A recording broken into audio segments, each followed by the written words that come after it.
সর্বপ্রথম সমস্ত প্রশংসা, গুণগান ও গুণকীর্তন সেই বিশ্ব নিয়ন্তা মহান প্রভুর, যিনি সাতখণ্ড আসমানকে বিনা স্তম্ভে দণ্ডায়মান করে রেখেছেন এবং বিশাল জমিনকে যিনি বিছানা স্বরূপ বিছিয়ে রেখেছেন। তারপরে পরে আকায়ে নামদার তাজেদারে মদিনা মুহাম্মদুর রাসূলুল্লাহ সাল্লাল্লাহু আলাইহি ওয়াসাল্লাম পর হাজার হাজার দরুদ ও শান্তির সুধা বর্ষিত হোক। আমিন, আল্লাহুম্মা আমিন। আমি আপনাদের সম্মুখে সূরা বানী ইসরাঈলের প্রথম আয়াত পরিবেশন করেছি। সেই আয়াতকেই সামনে রেখে সংক্ষিপ্ত আলোচনা রাখব ইনশাআল্লাহ। ওই আয়াতের সঙ্গে আজকের দিনের 27শে রজব এর একটা খুব ঘনিষ্ঠ সম্পর্ক আছে, সেই জন্যেই সেই আয়াতকে আপনাদের সম্মুখে আমি পাঠ করেছি। আজকের দিনটায় 27শে রজব ইসলামী ইতিহাসে একটা উল্লেখযোগ্য দিন। হযরত আবু বকর সিদ্দিক রাদিয়াল্লাহু তাআলা আনহু, এই সিদ্দিক শব্দটা ওনার ছোটবেলা থেকে ছিল না। আজকের দিনে এই 27শে রজব, আজকের দিনে সিদ্দিক উপাধি হযরত আবু বকর রাদিয়াল্লাহু তাআলা আনহু এই লকবে ভূষিত হয়েছিলেন।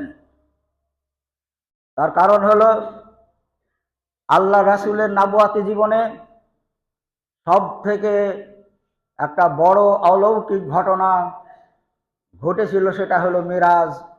আর সেই মিরাজ আজকের দিনই হয়েছিল। আজকে 27শে রজব যে রাতটা গত হলো, এই রাতে আল্লাহ রাসূলের জীবনে এই উল্লেখযোগ্য এক অলৌকিক ঘটনা ঘটে গেল। সন্ধ্যার সময় মক্কার মানুষের সঙ্গী রয়েছেন, আবার সকালে যখন উঠছেন তখন সকলের সঙ্গেই রয়েছেন। তো আল্লাহ রাসূল আজকের দিনে সকালবেলায় ওঠার পরে যখন বললেন মক্কার মানুষের কাছে, আল্লাহ তাআলা আমাকে আজকে ঊর্ধ্ব গগনে ভ্রমণ করিয়েছিলেন, জান্নাত জাহান্নাম সচক্ষে প্রদর্শন করিয়েছেন, সব দেখে আজ আমি চলে এসেছি। মানুষ বিশ্বাস করতে পারেনি।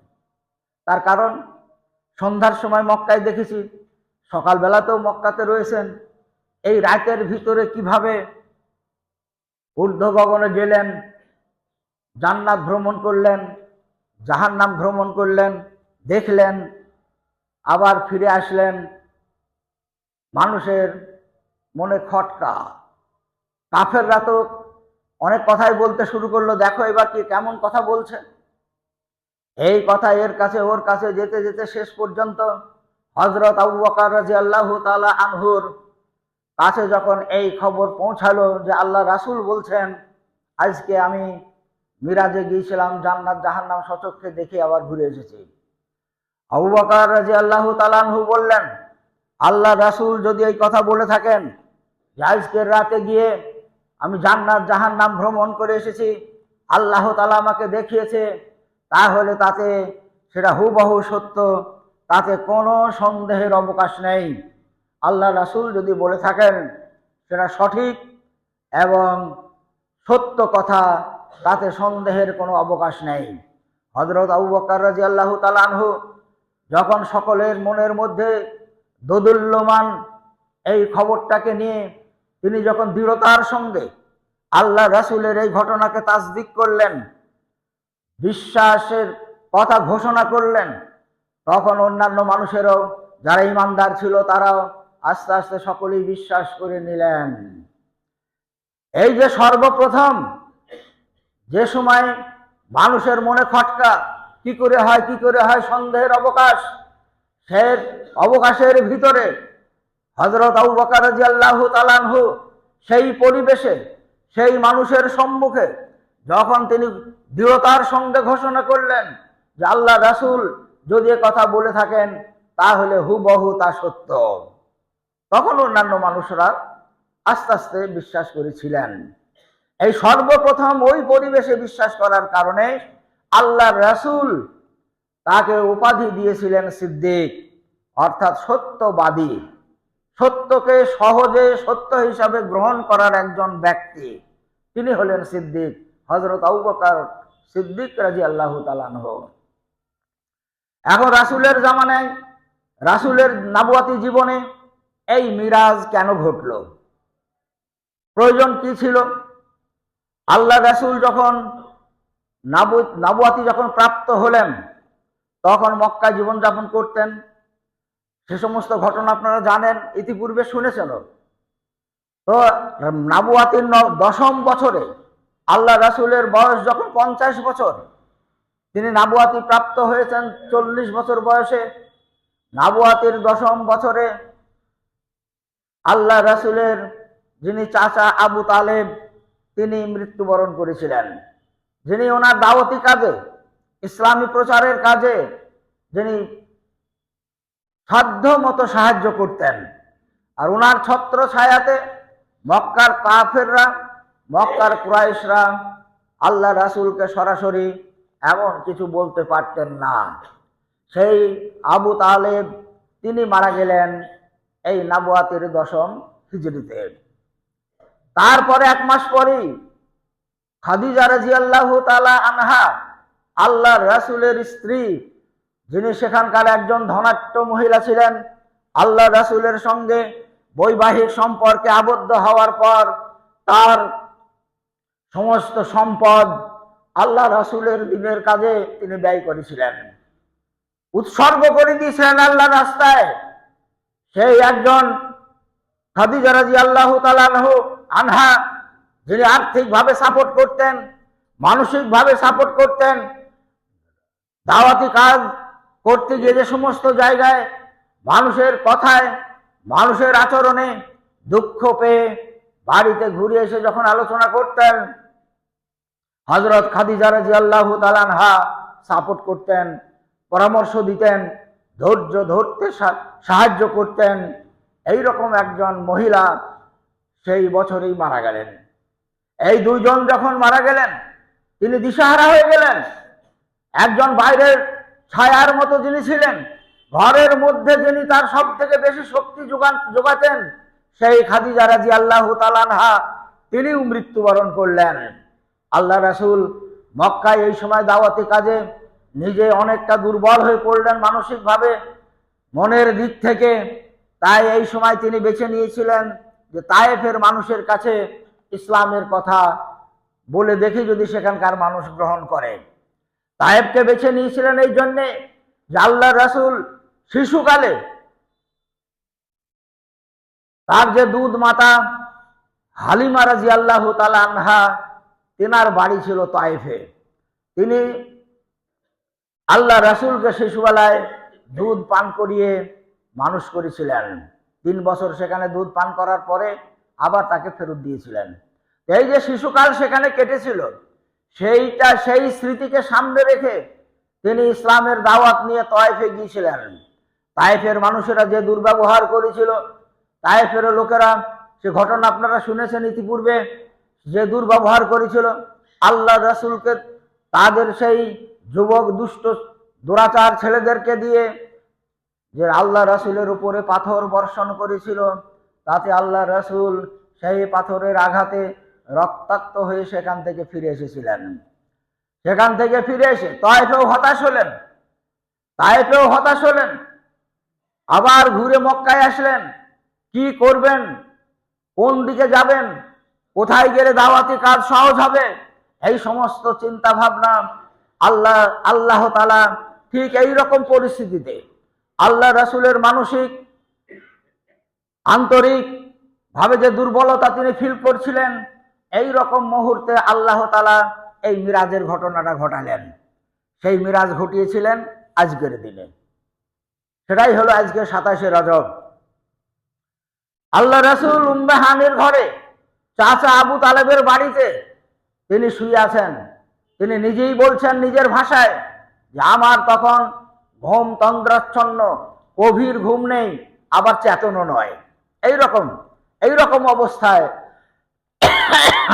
আমাকে উঠিয়ে নিয়ে যাওয়া হলো কাবা শরীফে, বাইতুল্লাহতে। সেখানে গিয়ে খুব সংক্ষেপে বলছি, শুধু টাচ দিয়ে এ সমস্ত বিস্তারিত আলোচনা কিছুদিন আগে হয়েছে। তো সেখানে আমাকে নিয়ে গিয়ে সিনা চাক করা হলো, আমার হৃদয়কে জমজমের পানি দিয়ে ধৌত করা হলো, পরিষ্কার করে আবার আমার হৃদয়কে ভিতরে রেখে যেমন ছিল সেই রকম করে দেওয়া হলো। তারপরে ওখান থেকে জিবরাইল আলাইহিস সালাম আমাকে নিয়ে সঙ্গে নিয়ে গেলেন। এই ঘটনাটাই আল্লাহ তাআলা এই আয়াতে বলেছেন, সুবহানাল্লাযী আসরা বিআবদিহি লাইলাম মিনাল মাসজিদিল হারাম ইলাল মাসজিদিল আকসাল্লাযী বারাকনা হাওলাহু। আল্লাহ তাআলা যিনি পবিত্র সত্তা, তিনি তার বান্দাকে রাত্রির বেলায় ভ্রমণ করিয়েছিলেন। আসরা মানে রাতের ভ্রমণকে বলা হয়। তো আল্লাহ তাআলা তার বান্দাকে মানে এই রাসূলকে ভ্রমণ করিয়েছিলেন বাইতুল হারাম থেকে বাইতুল আকসা পর্যন্ত, অর্থাৎ মক্কার বাইতুল্লাহ থেকে জেরুজালেমের মসজিদে আকসা পর্যন্ত। যে জেরুজালেমের মসজিদুল আকসা নিয়ে ইহুদিরা এখন তারা বলে আমাদের মুসলমানদেরকে নামাজ পড়তে দিতে বাধা দেয়, নানান ধরনের গন্ডগোল, সেগুলো আপনারা নানানভাবে জানেন। সেটাই হলো আকসা মসজিদ। সেই আকসা মসজিদ সম্পর্কে আল্লাহ তাআলা বলছেন বারাকনা হাওলাহু, ওই মসজিদে আকসার চতুর্দিকে আমি বরকতময় জায়গা করে রেখেছি। সেখানে মূসা আলাইহিস সালামের জামানাতেও তাদের যে দেশান্তর হয়েছিল সেই নদী পার হয়ে যাওয়ার পরে, সেটাও ছিল বাইতুল আকসা ওই এলাকায়। সেখানে প্রচুর সবজি চাষ হয়, যে সবজি এখনো সেখানে প্রচুর চাষ হয়। বিভিন্ন রকমের সবজি চাষ ওই জেরুজালেমে হয়, ওখানে পাওয়া যায়, তৈরিও হয়। সেই জন্য আল্লাহ তাআলা বলেছেন বারাকনা হাওলাহু, বাইতুল আকসার চতুর্দিকে মানে গোটা এলাকাটাই আমি বরকতময় করে রেখেছি। আর আল্লাহ রাসূলকে মিরাজ আমি কেন করিয়েছিলাম? লে নুরিয়াহু মিন আয়াতিনা, আমি আমার নিদর্শন, আমার কার্যাবলী, আমার আয়াত সমূহ এ সমস্ত তাকে দেখানোর জন্য আমি এটা ঘটিয়েছিলাম। যেটা আমি ইতিপূর্বে বললাম, জান্নাত দেখিয়েছেন, জাহান্নাম দেখিয়েছেন, আরো অনেক কিছু আল্লাহ নিদর্শন দেখিয়েছেন। সে সমস্ত দেখার কথা এক কথায় আল্লাহ তাআলা এখানে বলেছেন লে নুরিয়াহু মিন আয়াতিনা, আমার সমস্ত নিদর্শন স্বচক্ষে দেখেছেন। আর তার আগে আল্লাহ রাসূল বলতেন জান্নাত সম্পর্কে, জাহান্নাম সম্পর্কে, কিয়ামত সম্পর্কে, এগুলো না দেখে বলতেন। আল্লাহ তাআলা তার হৃদয়ে যেগুলা ইলহাম করিয়েছিলেন, যেগুলা তার মনের মধ্যে আল্লাহ তাআলা দিয়েছিলেন, সেগুলো না দেখে বলতেন। আর এখন জান্নাত সম্পর্কে, জাহান্নাম সম্পর্কে তিনি স্বচক্ষে দেখে এসে মানুষের কাছে উপস্থাপন করছেন। একটা হাদিসে বলা হয় যে বাইতুল আকসা সম্পর্কে, আল্লাহ বাইতুল আকসাতে কেন নিয়ে গেলেন? বাইতুল আকসা সম্পর্কে আল্লাহ রাসূলের সামনে কাফেররা, কুরাইশরা প্রশ্ন রেখেছিল না এক সময়, হিজরতের আগে, হিজরত নয়, এই মিরাজ হওয়ার আগে প্রশ্ন করেছিল যে বাইতুল আকসা আল্লাহ তাআলার ঘর, সেই ঘরে কয়টা দরজা আছে সামনে বলো, কয়টা দরজা আছে, কয়টা জানালা আছে? আল্লাহ রাসূল তো দেখেননি, তারাও জানে, জেরুজালেম উনি জাননি, কিন্তু কাফেররা প্রশ্ন করলো।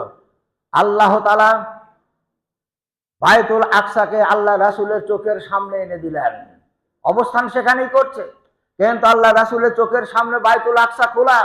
তিনি দেখে দেখে বলে দিলেন, দরজাগুলা গুনে গুনে বললেন এতগুলা দরজা, এতগুলো জানালা, আরো কিছু প্রশ্ন থাকলে বাইতুল আকসা সম্পর্কে বলো। সে সমস্ত দেখে দেখে আল্লাহ রাসূল তাদের উত্তর দিলেন, তারা দেখতে পায়নি, আল্লাহ তাআলা আল্লাহ রাসূলকে দেখালেন। তাহলে দূর থেকে বাইতুল আকসা আল্লাহ তাআলা আল্লাহ রাসূলকে দেখিয়েছিলেন। সেই জন্য স্বচক্ষে সেই বাইতুল আকসাকে দেখানোর জন্যই আল্লাহ তাআলা বাইতুল হারাম থেকে আল্লাহ রাসূলকে বাইতুল আকসাতে নিয়ে গেলেন, স্বচক্ষে সশরীরে সেগুলা দেখলেন। সেখানে সমস্ত নবী রাসূলদের রূহানি ইমামতি করলেন, রূহানি তাদের সঙ্গে সাক্ষাৎ হলো। তারপর সেখান থেকে ঊর্ধ্ব গগনে জিবরাইল আলাইহিস সালামের সঙ্গে ঘোড়াকে আরোহণ করে তিনি চলে গেলেন আকাশে। আকাশে যখন প্রথম আকাশে গেলেন, জিবরাইল আলাইহিস সালাম এর সঙ্গে আছেন। আমি খুব সংক্ষেপে বলে দিচ্ছি। সেখানে গেলেন, জিজ্ঞাসা করা হলো, ঢুকতে পারলেন না। এই হাদিস থেকে বোঝা যায় প্রতিটা আকাশে দরজা আছে, এমনি যে কেউ যাবে তা হবে না। উনি যাওয়ার সময় আকাশের কাছে গিয়ে দরজা খোলার কথা বললেন। ভিতর থেকে প্রশ্ন করা হলো, আপনি কে? আমি জিবরাইল আলাইহিস সালাম। আপনার সঙ্গটা কে? তা বললো শেষ রাসূল নবী মুহাম্মদ সাল্লাল্লাহু আলাইহি সাল্লাম। তো উনি, আপনি নিয়ে এসেছেন না আপনাকে আনতে বলা হয়েছে? তো উনি বললেন, আমাকে আনতে বলা হয়েছে, মহান রব্বুল আলামিন তিনি আনতে বলেছেন। তো দরজা খুলে দেওয়া হলো। দরজা খুলে দেওয়া হলো। ভিতরে গিয়ে দেখছেন একটা লম্বা মানুষ সেখানে বসে আছেন, খুব সুন্দর। সেই লোকটাকে দেখে জিবরাইল আলাইহিস সালাম উভয়ের পরিচিতি ঘটাইলেন, বলে দিলেন ইনি হলেন আদি মানব হযরত আদম আলাইহিস সালাম। আর আদম আলাইহিস সালামকে বললেন ইনি হলেন শেষ রাসূল মুহাম্মদ সাল্লাল্লাহু আলাইহি ওয়াসাল্লাম। তিনি মারহাবা দিলেন, ধন্যবাদ দিলেন, বরকতের দোয়া করলেন। তারপরে ওখান থেকে উঠলেন দ্বিতীয় আকাশে। এইভাবে পরপর সপ্তম আকাশ পর্যন্ত পৌঁছে গেলেন। প্রতি আকাশে একজন করে রাসূল, এক অতীতের রাসূল সেখানে অবস্থান করছেন। শেষ গিয়ে দেখলেন ইব্রাহিম আলাইহিস সালাম সপ্তম আকাশে আছেন। যাই হোক, সব জায়গাতেই পরিচয় হলো, সকলেই ওনাকে ধন্যবাদ দিয়েছেন, বরকতের দোয়া করেছেন। সপ্তম আকাশে ইব্রাহিম আলাইহিস সালামের কাছে গিয়ে দেখছেন তিনি এক জায়গায় বৃদ্ধ মানুষ এক জায়গায় ঠ্যাঁস দিয়ে বসে আছেন। সেখানেও জানতে পারলেন ইনি ইব্রাহিম আলাইহিস সালাম। ওখান থেকে সিদরাতুল মুনতাহা বলে একটা জায়গা আছে সপ্তম আকাশের উপরে। সিদরাতুল মুনতাহাতে তিনি গেলেন। জিবরাইল আলাইহিস সালাম বললেন, এটাই আমাদের সীমা, এরপর আমি আর যেতে পারবো না আপনার সাথে। তারপর বাইতুল মামুরে গেলেন। বাইতুল মামুর সপ্তম আকাশের উপর এমন একটা জায়গা, যে জায়গায় প্রতি ওয়াক্তে 70,000 করে ফেরেশতা আল্লাহ তাআলার উপাসনা করেন। এক ওয়াক্ত 70,000 ফেরেশতা যারা উপাসনা করলো, তারা কিয়ামত পর্যন্ত আর দ্বিতীয়বার ওই বাইতুল মামুরে উপাসনা করার সুযোগ আর পাবে না। প্রতি ওয়াক্তে নতুন নতুন 70,000 ফেরেশতা এই বাইতুল মামুরে আল্লাহ তাআলার উপাসনা, আল্লাহ তাআলার গুণগান গুণকীর্তন করেন। এটা থেকে বোঝা যায় আল্লাহ তাআলার ফেরেশতার সংখ্যাই বা কত। কিয়ামত পর্যন্ত এইভাবেই 70,000 ফেরেশতা একবার করে ইবাদত করার সুযোগ বাইতুল মামুরে পাবেন। সেসব দেখলেন। তারপরে জান্নাত ভ্রমণ করলেন। জান্নাত ভ্রমণ করার সময় মনে মনে হচ্ছে যেন সামনে কেউ হেঁটে হেঁটে চলে যাচ্ছে। অনেক পরিচিত মানুষের পায়ের আওয়াজ শুনে বোঝা যায়, মানুষ না দেখলেও, যে অমুক লোকটা বোধহয় অমুক লোকের পায়ের আওয়াজ, অমুক লোকটা হয়তো আসছে বা যাচ্ছে। ঠিক অনুরূপ ভাবে সেই পায়ের আওয়াজটা হযরত রাসূল সাল্লাল্লাহু আলাইহি সাল্লামের মনে হচ্ছে যেন হযরত বিলাল আমার সামনে সামনে হেঁটে চলে যাচ্ছেন। তো যাই হোক, সেখান থেকে ফিরে আসার পরে হযরত বিলালকে জিজ্ঞাসা করেছিলেন, বিলাল তুমি কি এমন আমল করো যে আমলের বরকতে তুমি আমার আগে আগে জান্নাত ভ্রমণ করলে? তো হযরত বিলাল রাদিয়াল্লাহু তাআলা আনহু বললেন, আমি তো এমন কিছু আমল করি না, তবে একটা আমল সদা সর্বদাই করি। যখনই আমি উজু করি তখনই তাহিয়াতুল উজুর সম্মানে 2 রাকাত নফল নামাজ পড়ি। এটা আমি কখনো ত্যাগ করি না, বরাবর এটাই করি।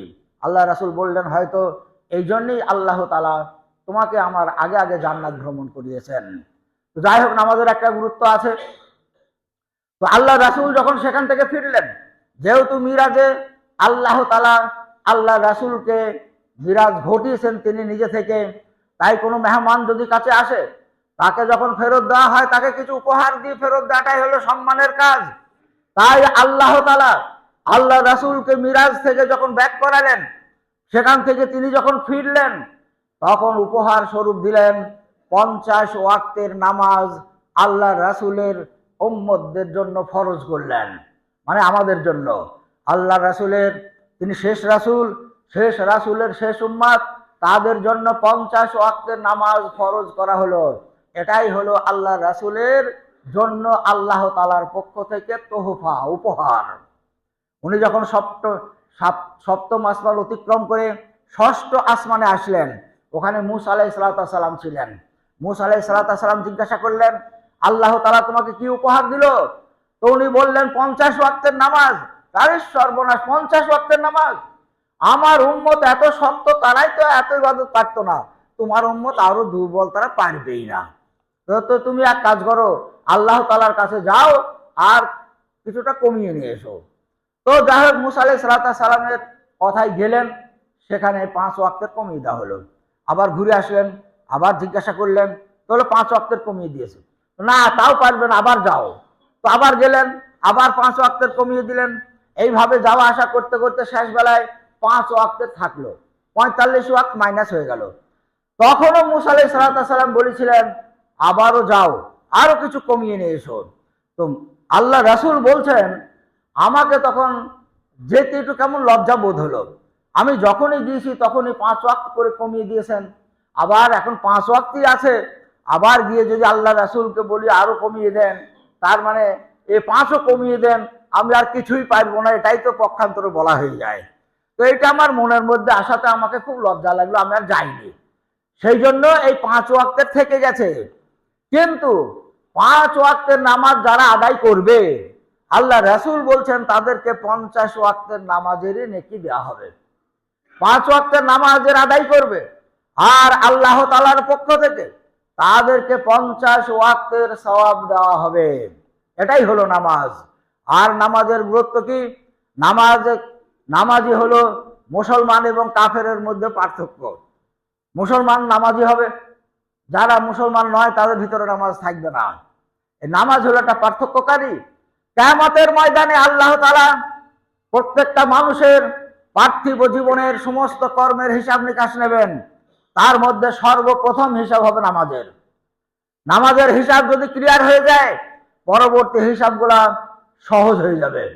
আর প্রথমেই যদি নামাজের হিসাবে আটকে যায়, তাহলে দেখা যাবে তার প্রত্যেকটা অপরাধ আরো বড় হয়ে তার কাছে দেখা দেবে। সেই জন্য নামাজের গুরুত্ব যেমন দুনিয়াতেও আছে, নামাজের গুরুত্ব কিয়ামতের ময়দানেও আছে। কিয়ামতের ফয়সালার পরে যারা জান্নাত যাবে, জান্নাতের চাবিকাঠি বলা হয়েছে এই নামাজ।